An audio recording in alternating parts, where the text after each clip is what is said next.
days na nila ngayon na works. Ayan na.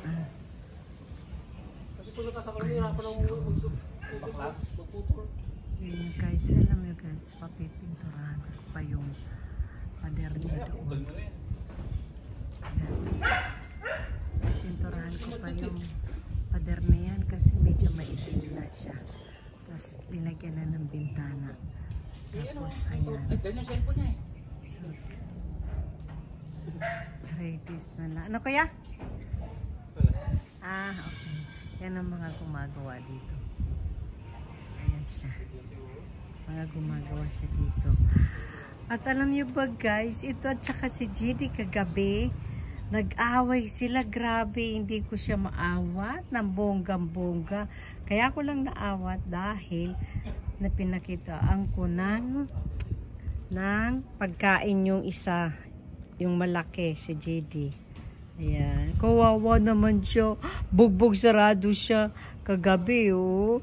Kasi isa rin matapang. Wala namang lit-lit tapang. So, ayan na siya, oh.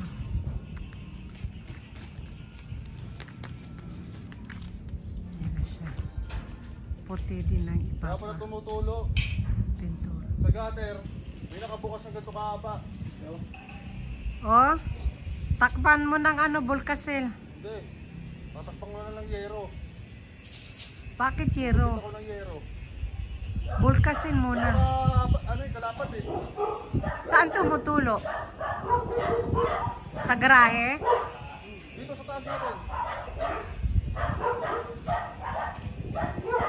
Sinakpan lang ng ano eh. Sinakpan lang ng semento eh. Takpan mo para hindi na tumulo. Lalagyan ko lang ang yero. Kaya nga. Kasi hindi yan sinisilip eh.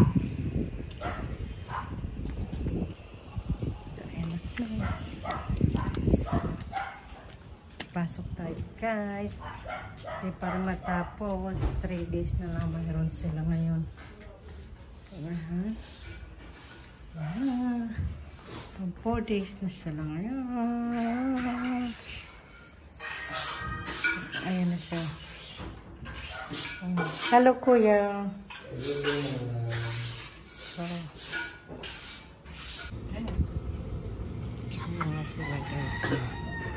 Hindi chopaw niya. 5 days.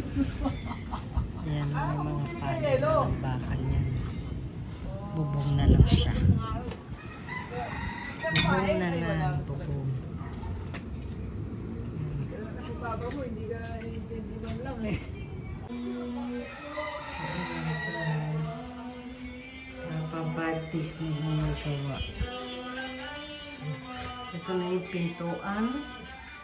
So, ayun, nilalagyan na nila ng primer pa color.